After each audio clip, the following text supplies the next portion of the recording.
कुछ लोगों का मानना है कि परमात्मा मनुष्य की संकल्पना है, ताकि कोई तो ऐसा हो जिससे वे डरें और इसके चलते वे कोई भी गलत कार्य ना करें। परमात्मा ने इस सत्य को उजागर किया है कि इस ब्रह्मांड में 3 सत्ताएं शाश्वत या अनादि हैं। ओम शांति। क्या आप परमात्मा में विश्वास करते हैं और उनकी उपस्थिति को महसूस करते हैं? परमात्मा हमारे आध्यात्मिक माता पिता हैं और वे इस ब्रह्मांड की सर्वोच्च आध्यात्मिक ऊर्जा हैं। जैसे इस शरीर के माता पिता कोई शरीर ही होता है, यानी कि बॉडी के माता पिता बॉडी ही होते हैं। जैसे कोई हाथी है तो हाथी के माता पिता हाथी ही होते हैं, शेर के माता पिता शेर ही होते हैं, या जो कुत्ता है कुत्ता के माता पिता भी कुत्ता ही होता है। ठीक इसी तरीके से जो आत्मा होती है, आत्मा के पिता भी आत्मा होते हैं, बट आत्मा के पिता होते हैं परम आत्मा, यानी कि आत्माओं में भी परम। तो हम परमात्मा हमारे आध्यात्मिक माता पिता हैं और वे इस ब्रह्मांड की सर्वोच्च आध्यात्मिक ऊर्जा है।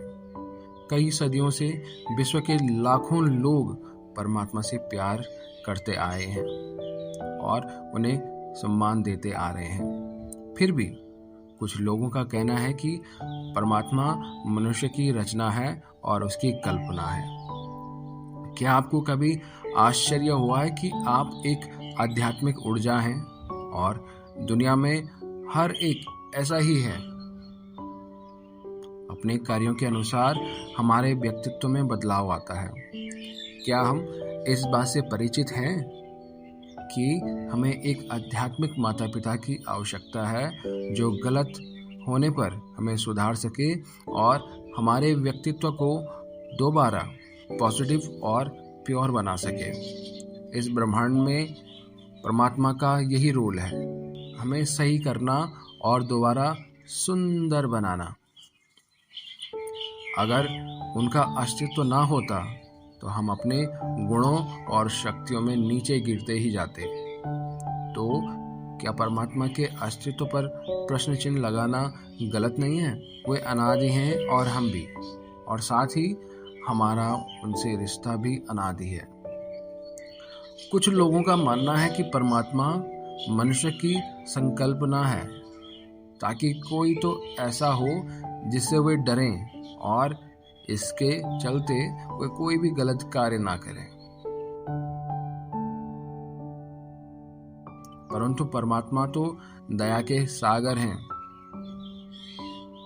आप सपोज देखिए, जो आत्मा है, आत्मा के भी 7 गुण होते हैं। शांत स्वरूप, शक्तिशाली यानी शक्ति स्वरूप, पवित्र स्वरूप, ज्ञान स्वरूप, आनंद स्वरूप, प्रेम स्वरूप और सुखी आत्मा। तो ये सारे जो गुण होते हैं, सतोगुणी आत्मा, चैतन्य स्वरूप आत्मा, उसमें ये सारे गुण भरपूर होते हैं। जब आत्मा में ये गुण हैं तो परमात्मा तो इन गुणों का सागर है। तो परमात्मा से डरने की क्या जरूरत है?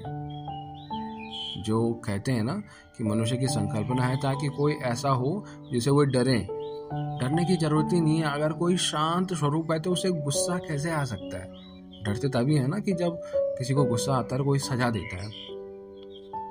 तो परमात्मा तो शांत स्वरूप है, शांत स्वरूप, गुस्से का नाम मात्र भी नहीं है। अगर कोई पर्सन अपने आत्मिक गुणों में रहता है, जैसे साधु महात्मा है, उन्हें कभी गुस्सा नहीं आता, जो अपना वो लेवल प्राप्त कर चुका है।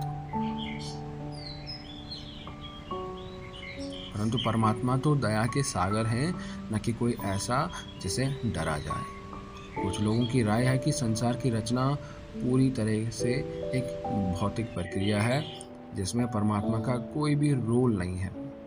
वहीं दूसरी तरफ कुछ लोगों का मानना है कि परमात्मा ने ही सृष्टि और मनुष्यों की रचना की है। कुछ लोगों को दूसरी राय में विश्वास करना मुश्किल होता है, इसलिए वे पहली राय में अपना विश्वास जताते हैं।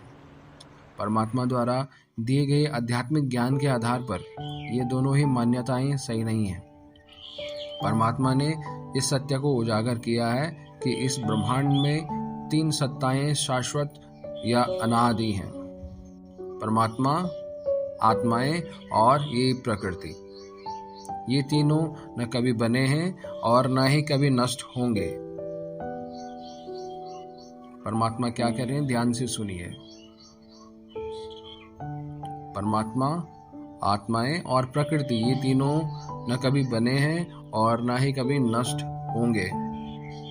इन तीनों में से आत्माओं और प्रकृति के गुणों में सकारात्मकता से नकारात्मकता और नकारात्मकता से सकारात्मकता आती है।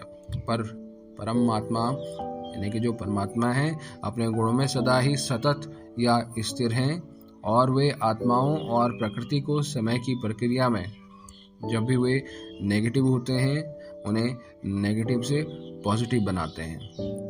यह प्रक्रिया आध्यात्मिक सृजन या आध्यात्मिक कायाकल्प है, जिसके द्वारा परमात्मा दोबारा पुराने को नया बनाते हैं। ये जीवन का एक नाटक है जिसे हमें गहराई से समझने और परमात्मा की उपस्थिति को महसूस करने और उनके अस्तित्व पर सवाल उठाने के बजाय उनसे जुड़कर खुद को बदलने की जरूरत है।